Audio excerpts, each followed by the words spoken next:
And welcome to Newsmaker Sunday. In Washington, I'm Frank Sesno. Those questions for Bush campaign senior advisor Charles Black, Clinton campaign senior advisor Paul Begala, who joins us from the site of tonight's debate, Washington University in St. Louis. And later in the broadcast, presidential historian Michael Beschloss. From Washington, this is Newsmaker Sunday with Frank Sesno.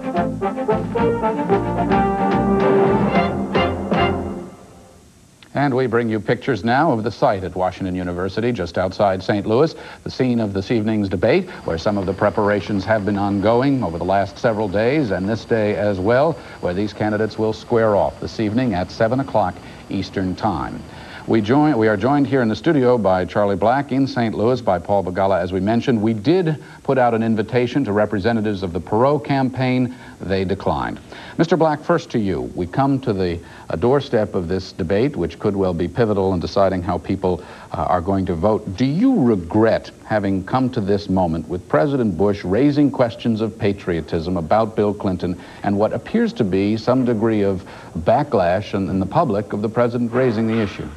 Well, first of all, the president hasn't questioned Governor Clinton's patriotism. You heard what he said. He questioned Governor Clinton's judgment and values in going to a foreign land to demonstrate against his own country's policies at a time when we were at war. Why isn't that raising questions about his patriotism? It's not his patriotism. We believe Governor Clinton is a patriotic American, but we question his values in going to demonstrate against his country. Listen, Governor Clinton had received that very same year a draft induction notice. Now, most Americans, when they receive a draft induction notice, report for duty. Governor Clinton instead pulled strings to avoid the draft notice and went to England to demonstrate against his country's policies when his colleagues, people his age, were dying in Vietnam. It's bad judgment. How do you respond to the criticism from the Clinton campaign, and criticism, by the way, I have heard out in the country in focus groups that I have led, people who say, this is beneath the president to be raising these sorts of things. Focus on the issues. Well, we're going to focus on the issues as we have all along. The biggest issue dominating the race is the economy and the plans that these candidates have for economic growth for the future. And I think that'll be the focus of the debate tonight. But the American people have two major issues to decide.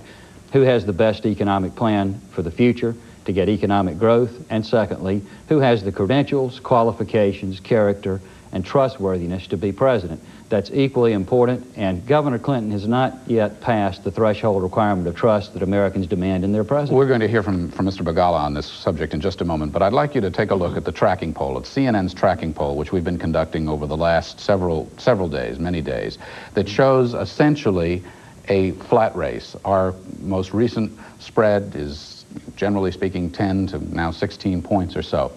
Now, you have tried, the Bush campaign has tried family values, Hillary Clinton, the draft issue. None of it is working, apparently. Why? Well, what we have tried to do is focus on the two things that the voters must decide. The economy, who has the best plan for the future. The debates, the mini-series coming up with 4 debates in 9 days will focus people on those plans. Do you acknowledge that these things aren't working?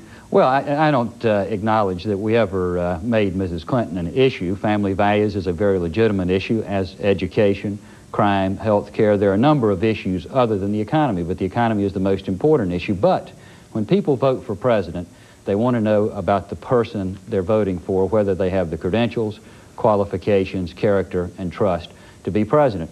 This is a major issue for Governor Clinton because of him contradicting himself so many times and him in so many situations where he refuses to tell the whole truth. Only he can resolve that. Okay, Mr. Begala, to you now. We've heard the Bush side of this. Forget the draft issue per se, Mr. Clinton's position and his opposition to the war. Focus just on his explanations. Why isn't it a legitimate issue to say, hey, there have been inconsistencies here and Bill Clinton has yet to reconcile all these varying statements? Well, first, give me a chance, Frank, to respond to some of the things that Charlie said. So I want to set the record straight. In 1969, George Bush was a congressman who supported the Vietnam War, and yet his son, Jeb, said at the time he would have been a conscientious objector if he'd been called to serve, and George Bush and Mrs. Bush have both said they would have supported that decision not to serve in the war. At the same time, in 1969, George Bush, then a congressman, said we have to respect people's right to dissent from that war. Bill Clinton did oppose that war, and he did it because he loves his country. It's the same reason he went back to Arkansas to work for 12 years to try to make his state a better place instead of going and cashing in and making money as a lawyer or something. Now, this is a person, Bill Clinton, of unquestioned patriotism, and I do think it demeans the office of the presidency to have George Bush go out there and attack a man's patriotism like he's done. All right, would you address my question, though, and that is that quite apart from what Bill Clinton may have done 20-odd years ago, and I don't think I've not heard anyone question his right to oppose the war at that time, his explanations now have been inconsistent. Well, Bill Clinton's been the first to admit that he hasn't handled the draft issue as well as he could have politically in this season. And the reason is because a lot of these stories came from people who are no longer with us. They're 23 years old, and they have absolutely nothing to do with people's lives today. But he has laid the record out there, and the record is absolutely clear. And let me go through it one last time. Quickly, please. He was in an ROTC unit, which gave him a deferment. He decided against keeping that deferment, voluntarily put himself back into the draft. He got a high lottery number and was never called. Well, let me Millions of other Americans never got their draft number called. But let me tell you exactly why Mr. Black and President Bush want to raise this issue, because they can't talk about the economy. Now, here we are, I don't know, we're about 7 minutes into your show. 10 million people in this country, Frank, are unemployed. 3 million more people are on food stamps and welfare than they were just a few years ago. The economy is the issue in this election. We're going to talk about so they want to get it off the economy and try to talk about something that happened 23 years ago to a kid when he was in college. Well, I fully understand that. I want to ask you one more question on this because the president has laid it out there and it's important. It's not just the recollections of 23-year-olds, some of whom may or may not be around anymore, of the demonstrations that the president has talked about, Mr. Clinton participating in. Mr. Clinton himself said that he, quote, attended 2 or 3 to hear the speeches, but he wrote in 1969, quoting again, I went to Washington to work in the national headquarters of the moratorium, then to England to organize the Americans here for demonstrations. So which is it? Obviously, he went to organize. Why the problem? Well, there is no problem, Frank. The governor attended some demonstrations. He stuffed some envelopes at the headquarters. He helped organize a teach-in at the University of London to try to air the facts of the time. Again, what you're trying to do is go back 23 years ago. Everybody knows the facts of this situation. The New York Times and others have gone back and interviewed leaders of the anti-war movement. They said they didn't know anything about Bill Clinton at the time. He was not a leader of that movement. But even if he were, even if he had been, what in the world does that have to do with the economy, except that these guys are trying to get off? And I have to tell you, they're succeeding. What they're doing is they are hijacking this campaign through the media to try to take it off the economy. Right, let's go to the economy. Let's go to the economy. Mr. Black.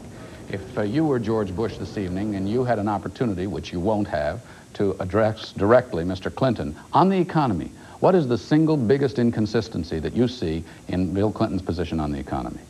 Well, actually, he has a fairly consistent plan lately. Earlier in the year, he had a plan for middle-class tax cuts, which he abandoned. But now, since June, Governor Clinton has proposed a plan calling for tax increases, spending increases, permanent acceptance of federal deficits, more government involvement in the economy, which is in dramatic contrast to President Bush's plan of tax cuts coupled with spending cuts, balanced budget, less government involvement in the economy. That's what the debates are going to be about, and that's what the election is really about, is 2 dramatically different plans, a clear choice between the different plans and the 2 different kinds of leaders to lead this country. Mr. Begala, you're up. Well, let's look at the record. Let's not look at the rhetoric. In Arkansas, Bill Clinton has had the second lowest state and local tax burden in the entire country. You know, if George Bush ever learned how low taxes were in Arkansas, he'd ditch that hotel room he's got in Houston, which he has just for tax purposes, and he'd get one in Little Rock. And look at George Bush's record. He said, read my lips, and then he socked it to the middle class. Let's look he raised taxes on the middle class. What he gave us, Frank, was taxation with misrepresentation. Well, may I jump in here to ask you about what it is that Bill Clinton is proposing? It is quite likely tonight that he will be asked, look, you're talking about investment. Isn't investment just another code word for tax and spend and big government? No, it's not. You see, it's a different way. It is not tax and spend like the old failed policies of the past. Bill Clinton has been very candid in rejecting that. Nor is it trickle-down economics. Let me explain to you how it works. We will raise revenue by making only those with joint incomes of over $200,000 a year pay their fair share. Then we'll make foreign corporations, which under George Bush have seen their profits quadruple and their taxes haven't gone up at all, make them pay just the same tax that American corporations have to pay.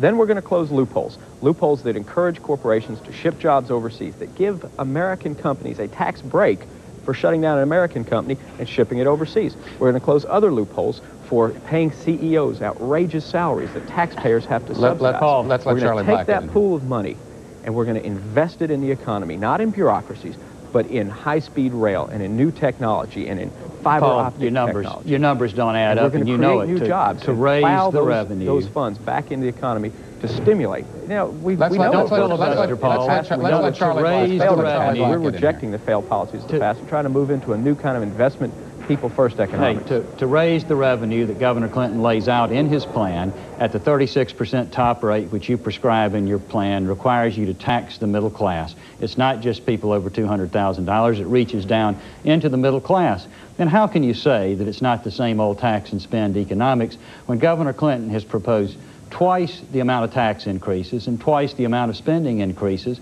that Michael Dukakis and Fritz Mondale together proposed? It's more of the same kind of tax and spend policies that the American people have rejected in the last 3 elections, and they're going to reject it this year once they understand it as a result of these debates that we're going into here. Looking to the George Bush plan, though, for a moment, he essentially calls for more of the same, more tax cuts, less government, and isn't there something to what Clinton is going to say, and that is that it hasn't worked, that during the Bush administration there's been less job creation and less economic growth than at any time since the 1930s? Frank, it hasn't been tried. The president's had economic growth proposals with tax incentives to stimulate economic growth before Congress, and Governor Clinton's allies in the Congress have refused to pass them. Hundreds of thousands of people who are unemployed would have jobs today if Congress had passed the president's program. But also, he's proposing tax cuts and spending restraints, which brought us, in the decade of the 80s, unprecedented sustained economic growth, the longest peacetime growth in history, 18 million new jobs. Those policies work. On the other hand, never in history have tax increases stimulated economic growth. Mr. Begala, last word to you. We're almost out of time. What is Bill Clinton's most important objective tonight? Well, it's to focus the debate on the economy, on rejecting the failed policies of George Bush. We know we can't afford 4 more years of the same old thing, and to take it to the future, to take it to the things that George Bush can't talk about because he doesn't have a plan and he doesn't have a clue, and focus on how this country can be better, how the economy can grow, how the forgotten middle class can finally be treated with some fairness and create some jobs in this economy. Paul Begala in St. Louis, you get the last word. We appreciate that, but we'll be watching the debates tonight. Charlie Black here in Washington, thanks very much for coming in. You're traveling out to St. Louis with the president. We'll see you there, presumably. And when we come back, we'll talk to a presidential historian to try to assess how much this matters in any case.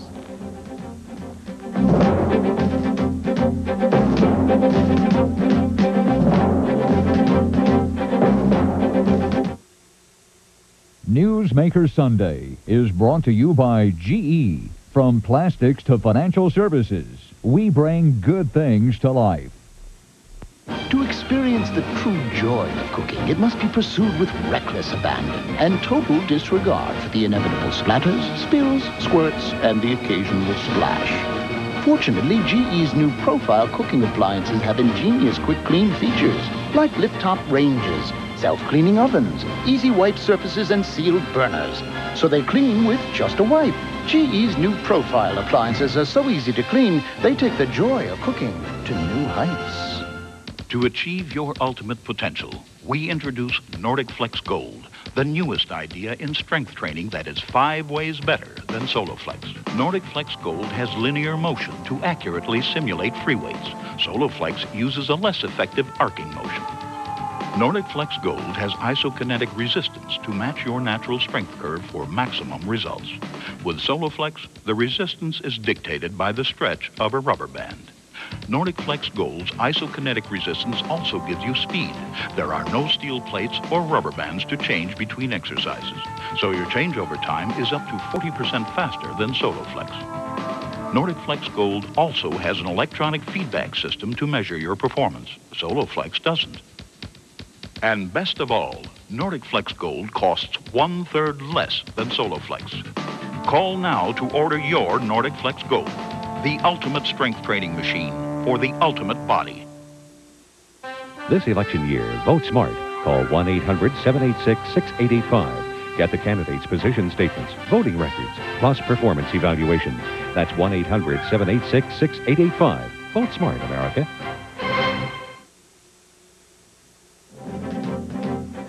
Are you better off than you were 4 years ago? If he keeps this up, it's going to be the Joe Azuzu of of American politics? That answer was about as clear as Boston Harbor. I have as much experience in the Congress as Jack Kennedy did when he sought the presidency. Senator, I served with Jack Kennedy. I knew Jack Kennedy. Jack Kennedy was a friend of mine. Senator, you're no Jack Kennedy. And with those profound words, we are now joined by Michael Beschloss, presidential historian. Michael, terrific to see you again. Same here. I suppose it could be said that when it comes to substance of presidential debates, that's fair to say that the world little notes nor long remembers the substance of such things. Is that true, or is that being unfair? It really is true, and we tend to remember moments. 1980, when Reagan said, "There you go again." 1984, the debate between Reagan and Walter Mondale, there were worries about Reagan's alertness. He was able to dispel those in the second debate with a stale joke about not exploiting his opponent's inexperience. In that debate, Reagan revealed the presence of a CIA effort in Nicaragua he shouldn't have done, and basically fluffed his ending with a long, rambling answer about a California highway. If we hadn't taken such note of that joke, we might have actually had more serious questions about his alertness. If you were to glance ahead a few hours to this first debate of this year's trio of presidential debates, what would you presume would be the most important tone or feeling that has to come out of it as far as the public's concerned? Well, I think the word tone and feeling is exactly right, Frank. What we don't remember is a discussion of issues. In 1858, when we had Lincoln and Douglas debating, they dealt with one issue for 90 minutes, very different from what we'll see tonight. Probably we will remember one or two sound bites. In 1976, when Gerald Ford made the mistake of saying the Soviets did not dominate Eastern Europe, people who saw that did not particularly notice it. 10% did right after the debate, but the analysis emphasized it. 60% felt 48 hours later that that was crucial. Don't you believe that the economy, though, becomes the overriding issue, regardless of all this stuff about the draft and other questions that may be raised? It does, but this is the drawback of these debates. An issue like the economy is not discussed at length. You have three candidates tonight dividing 90 minutes, subtract questions and breaks. That's about 15 or 20 minutes per candidate on a lot of issues. It's very hard to get an extended discussion of a paramount issue like the economy. There's no historical precedent for a three-person presidential debate, at least not significant. What do you expect of Ross Perot tonight? Well, I think Ross Perot is going to try to get some attention, and I think we may well see that he comes back into the campaign as a bit more of a factor. In 1980... Really? You think out of this debate he may become very possible, just because here he is on the same level as two presidential candidates who have dominated the attention of the nation. Who does he hurt most out there? Hard to say. It's very hard to predict because in the past, third-party candidates like George Wallace and John Anderson were basically splinters of one party or another. Perot really does not work that way. Plus, overlaid on top of that is it's hard to predict consistently which Americans might have been turned off by his exit from the race and re-entry. But let me ask you the question this way. If Ross Perot's goal is to talk about the deficit and the poor economic performance, doesn't that almost by definition turn him into an anti-Bush candidate? It certainly does, and I think that is one thing that perhaps is an emphasis of Ross Perot tonight, which is to chip away at George Bush, try to chip away part of his support. We're almost out of time, but let me ask you this. You've studied the Bush presidency in great detail. You've got a new book that's going to be coming out on the subject. Why is he in so much trouble in this election, do you believe? He failed to take a rather large election majority in 1988 and turned it into a mandate. Intense supporters who would stick with him through thick and thin, as Ronald Reagan supporters stuck with Reagan through the 1982 recession to give him a landslide re-election in 1984. Michael Beschloss, thanks very much. Thanks, Frank. When we come back on Newsmaker Sunday, your turn and some questions about Ross Perot.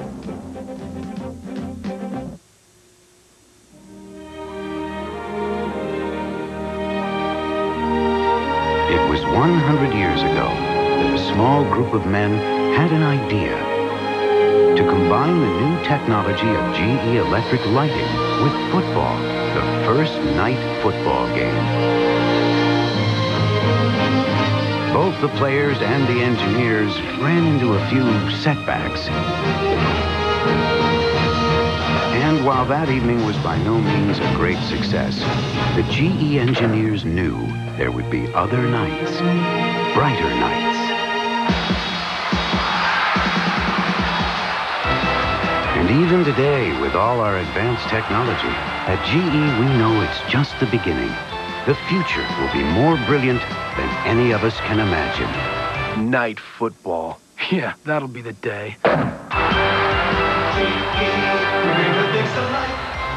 Remember me? I'm the kid that had a report due on space.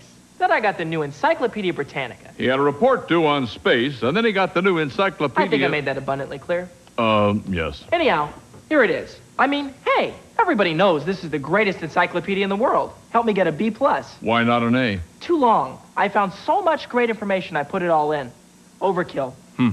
The next report I did was for my science class on the human body. Scored an A. Good. Look at this. I always wondered where my mandibula was.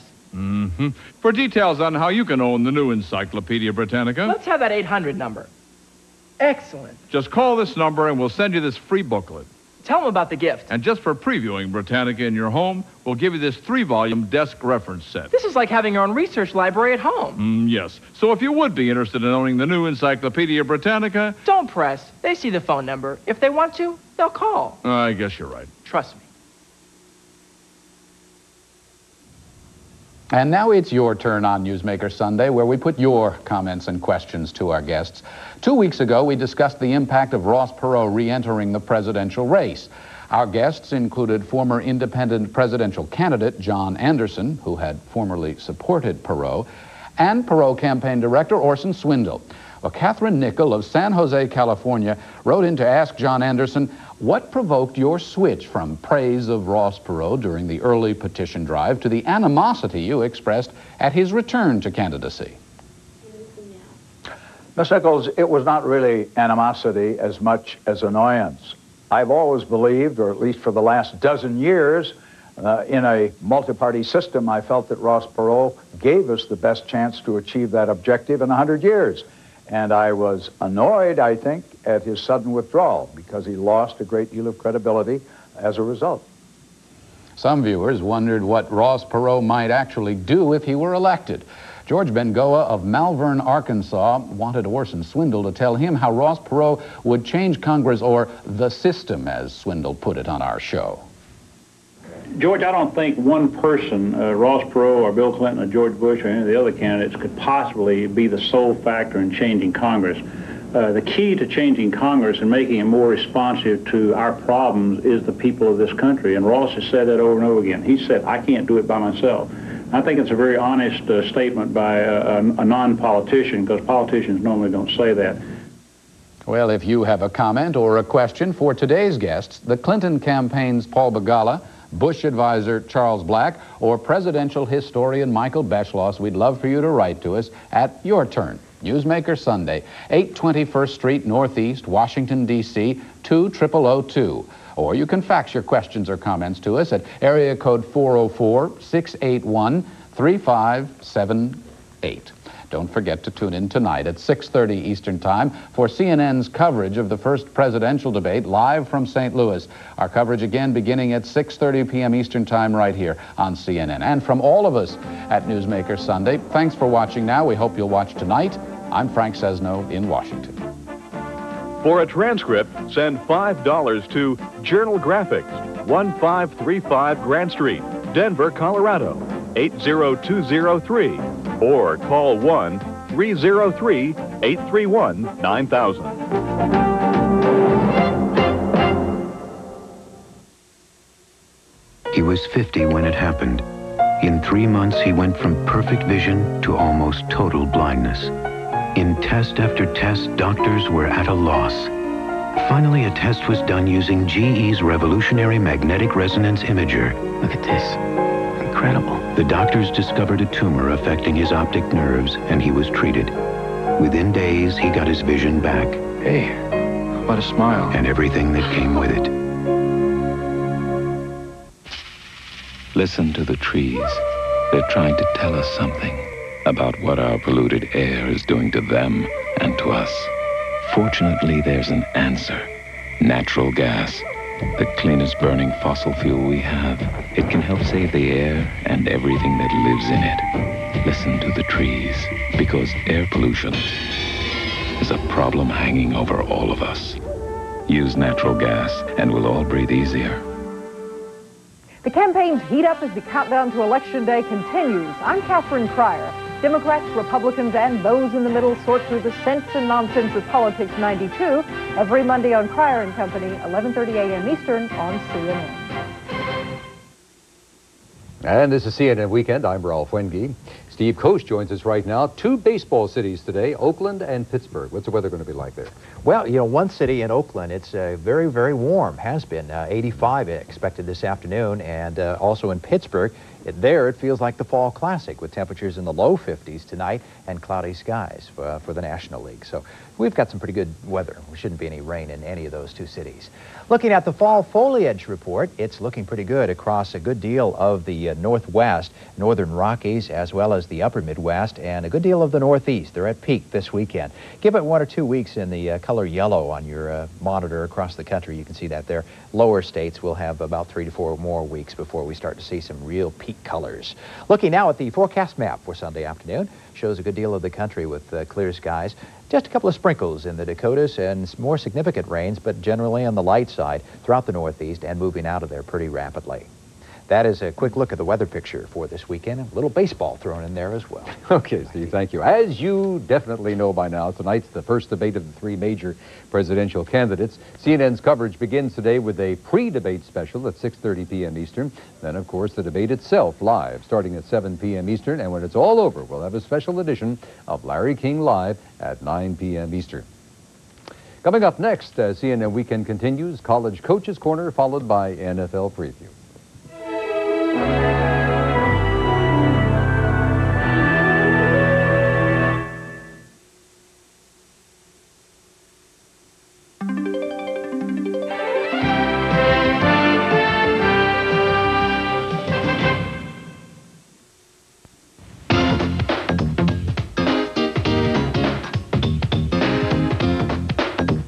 Because offering you a few 100,000 choices takes a lot of room, Sofas by Design is moving to a bigger location.